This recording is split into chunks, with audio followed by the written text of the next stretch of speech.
AEW this week, you were talking about football. Well, I know you're a fan of the Dallas Cowboys in Arlington, Texas, and that's where Ring of Honor is announcing their next pay-per-view final battle. Last year's final battle we thought would be, quote-unquote, the final battle. But they're still kicking around, still no TV deal, but final battle is upcoming in December from Arlington, Texas, in the Dallas-Fort Worth area. And Tony Khan has kind of indicated that this might be the final pay-per-view before television starts up for Ring of Honor come early 2023. But moving on to AEW and Ring of Honor, the Ring of Honor World Championship is on the line this week on AEW. Jericho against Dalton Castle. First, before I say anything about it, what do you make of Jericho kind of defending this title often? Do you think it takes some of the luster off the ROH World Championship, the fact that it's kind of being treated like, like the 24/7 belt in that sense of it's one thing for it to be on TV every so often and to be like the main event when it is, but even when the AEW World title was on the line this week, the Ring of Honor title was on the line too. Like it's just like like I said, like a 24/7 belt. I don't mind it because, looking at other championship belts, there's been open challenges that happen every week. So I don't care. Those aren't world like Ring of Honor. This is the world title we're talking about. It's still a championship. It's still a championship. There's still open challenge for championships. And here's the thing. Last time I checked, it's Chris frickin' Jericho. So anything that Chris Jericho, is attached to, that gives it a little extra kick, so to speak. So, and it's cool because you can see this, you can see Chris Jericho with the belt. That's a visual that you didn't think would ever happen, let's be honest. Mm-hmm. And you're seeing it in live and in living color on your television or in the arena.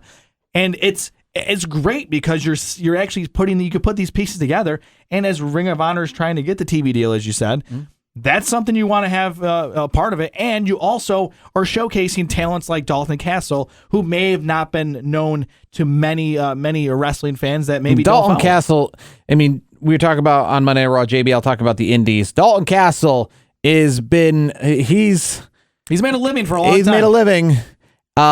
He's headlined lots of things. He is definitely not somebody who I think when if he was in WWE or showed up on Monday Night Raw, I don't think that he would shy away from the spotlight or it would be something that would catch him off guard because he's performed at Madison Square Garden. He's performed all over the world. Dalton in Japan. Castle has been ready for WWE for years. Yeah. Let's be honest. Him in the ring with Chris Jericho was not something. Obviously, I don't know if he's been in the ring with Chris Jericho before, but he's been in the ring with Mox. He's been in the ring with pretty much all the Kenny Omegas. He's been there before. I've known about Dalton Castle for, over a decade. Yeah. I've seen him. You've been to more. He was carrying Ring of Honor, and I think he could be the face of Ring of Honor. AEW is trying to make Ring of Honor more of like a Samoa Joe, Claudio Gastinoli kind of thing going on. But Dalton Castle could do it. He could be one of their main stars when they hit TV. Yeah, he's a lot of fun. Dalton Castle is a very cool gimmick. I've always enjoyed what he's done. I saw him the first time I saw him. I think I saw him at a Northeast Wrestling show. Yeah, I saw him a ton in Central New York. I've seen him at Madison Square Garden. I've seen him everywhere. Yeah, to me, he's one of those guys. He could be in WWE tomorrow, and nobody would feel like he's out of place or an outsider. Jericho. Now I don't know how much the play of this getting in the wrestling world. I know anybody who touches anything in the wrestling world, but Jericho. I went a couple weeks ago to see the new movie Terrifier 2, which is a sequel to the cult movie Terrifier. If you like horror movies and you want ones that are just X-rated, I guess if you say, when it comes to blood and guts, this is your movie, and it features Chris Jericho. Now, they say Chris Jericho is in the movie on the opening credits. You got to stick around, though, for the end of the movie, because I remember going, where was Chris Jericho? And then, during the credits, they do those kind of like bonus scenes. Yep. But Chris Jericho shows up in the movie Terrifier 2. He's just one of those people that, like, he's not just done everything, but he's also like open to doing anything. Like, he doesn't care. This isn't like a blockbuster movie. This is kind of like an indie film out there that's being kind of distributed independently in a few theaters across the country. This isn't a Universal horror movie. He dabbles in everything, and he shows up in it. He dabbles in literally everything. This is one of those movies where most of the actors, I looked it up on social media, are like not even verified. Kind of. They got lots of following, and they're probably going to be something someday. But it's before they've gotten big, so to speak. Chris Jericho. You name the platform, medium, anything that's entertainment wise, he's probably checked that box a few times. Chris Jericho is just so world renowned. Like, even if you're not a wrestling aficionado like we are, you're gonna know who Chris Jericho is. Not only for Yeah, a lot maybe of music, but other things. The person I went and saw the movie with knew him from being one of those contributors on like I Love the 80s back on like VH1 and all those like, behind the musics and those kind of shows on MTV and VH1 and all those. So he knew of him, Chris Jericho, from that. So yeah, everybody kind of knows Chris Jericho for something or another. Yeah. Everyone knows John Moxley, at least in Cincinnati, Ohio, where AEW was this week. And he was defending the championship against Hangman Page. And something happened in this match. John Moxley's still the champion, but something happened in this match that even made Big E from WWE on Twitter, and more crazy, I guess, MJF put prayers for Hangman after, a clothesline from John Moxley that made it so that Hangman had to be taken out of the ring and end his night on a stretcher. Now, they didn't show a lot of that on the television part of AEW. That surfaced. And the clothesline, to be honest with you, it didn't look like a JBL, like clothesline from hell. It didn't look like anything egregious or anything unsafe. It looked like a clothesline and things happen. Yeah, I mean, I think maybe the bump.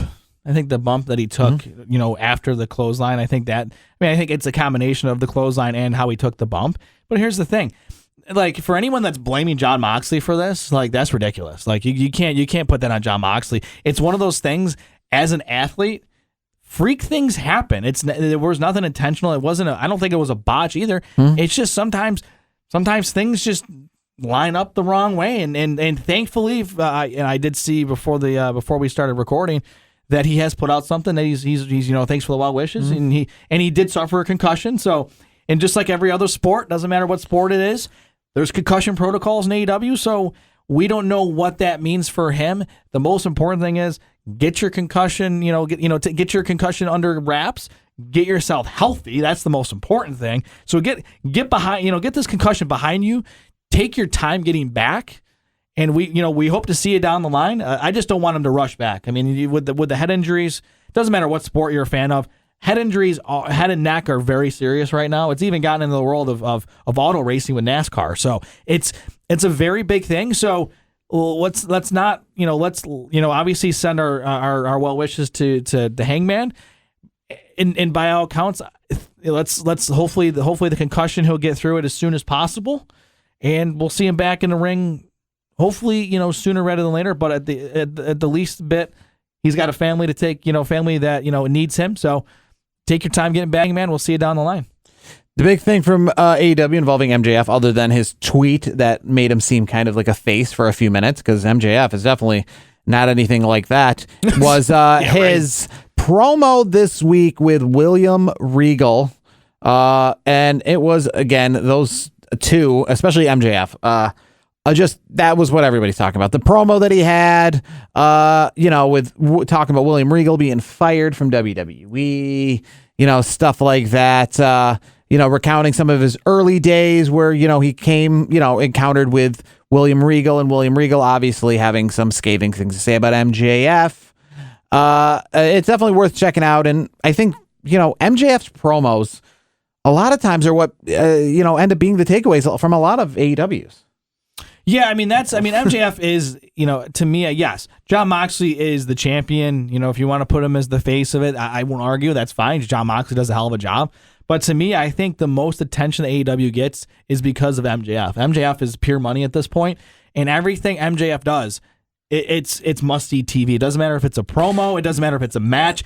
MJF is what brings in the viewership, in my opinion. And if you look by the audience in the crowd, they're popping for MJF. And he's over more than any wrestler in the business today. That's my strong take MJF's on that. Promo was a lot about how he came into WWE at just 19 years old as an extra. We all know his infamous scene. I think it's behind Samoa Joe when he was a bodyguard, stuff like that. And how William Regal kind of was responsible for his days in WWE coming to a close. How interesting. Behind what he claims a very shitty email. So they have like some backstage heat, and it's cool to bring that out into the public. Bring out the little inside baseball, I like that. One thing I didn't bring up, which was cool, it's not, it's AEW related, but not television product related, was last week when I was driving down to Extreme Rules, I was driving down from Syracuse to Philadelphia, and along the way down 81, because I remember that Rampage last week was also live from Washington. They had, we're 2 weeks ago now because it was in Toronto last week, but it was live from Washington heading up to Toronto and kind of doing, like you talk about, inside baseball, not realizing maybe how soon some people get there. But Friday night, obviously, Rampage ended. So Saturday morning, driving down to Extreme Rules, and I saw about 6 AEW trucks heading up Route 81. I mean, and this isn't like, how sports teams' names are on the sides of trucks because they're sponsorships or, that kind of thing. Like you might see the New York Yankees, a proud sponsor of this, shipping company. Like these, if AEW is on a truck, I mean, to this extent, these are production trucks. These 100%. are from AEW shows heading to AEW shows. Yeah. These aren't just like advertising TNT on the side of a semi truck. And I saw, like I said, about 6 trucks coming up Route 81. Obviously, if they're heading in this direction, with Jacksonville being the other direction, it's crazy to think that they're already heading to Toronto for the next show following Rampage. Yeah. And this was Saturday. So kind of gives you a little, like you said, inside baseball to see that those trucks are already heading to Dynamite. So, and that's the thing too. You don't get a lot of the behind the scenes, like the crew, like the drivers of all, like these big rig drivers. They're logging a lot of miles. They're busting their butts. And then you also have all the ring crew. There's so much stuff. It shows you kind of what a full-time job it really is, because obviously AEW only has 1 or 2 TV shows per week on television, but yet these people are going to Toronto, and it's not just there for the day. They're showing up on Saturday, maybe getting there late on Sunday, maybe taking a break in Syracuse, stopping over, spend the night, and then heading up. But either way, they were there late Saturday, early Sunday for a show that doesn't happen until Wednesday. You know what I mean? So essentially, the people who drive those trucks, it's like a week long. I imagine they probably drive the trucks up, maybe set things up pretty early, then head home, and then head back to the shows. I would assume they got to have some home time, and plus like DOT rules, you got to be able to have. You got to be able to driving. So they're driving the trucks to the next place, and then maybe flying from Toronto back home, then flying from home back to Toronto. Once those shows end, to then drive to the next places. Their work schedule might be like Thursday to Saturday, driving it from where Rampage and Dynamite were to the next place.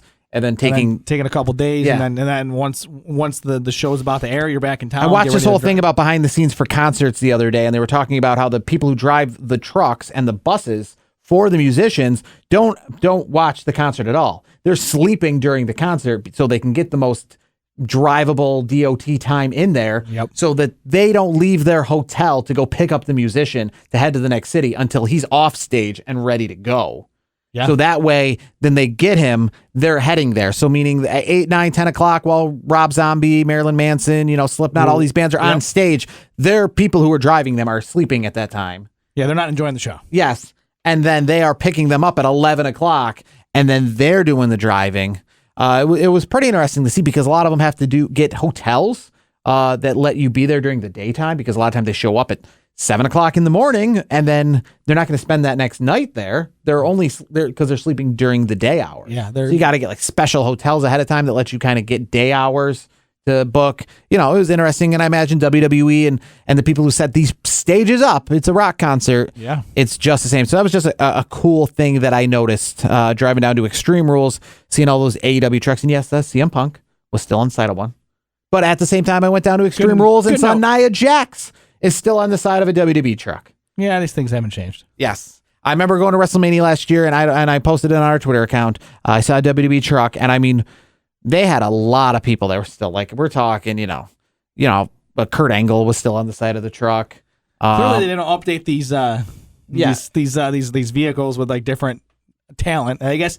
I mean, maybe Ember Moon was on the side of the truck. Like it was. I mean, and these are far removed. These weren't. I think John Moxley was on the side of the truck. Wouldn't that be funny if he's on the side of both AEW and WWE? Yeah.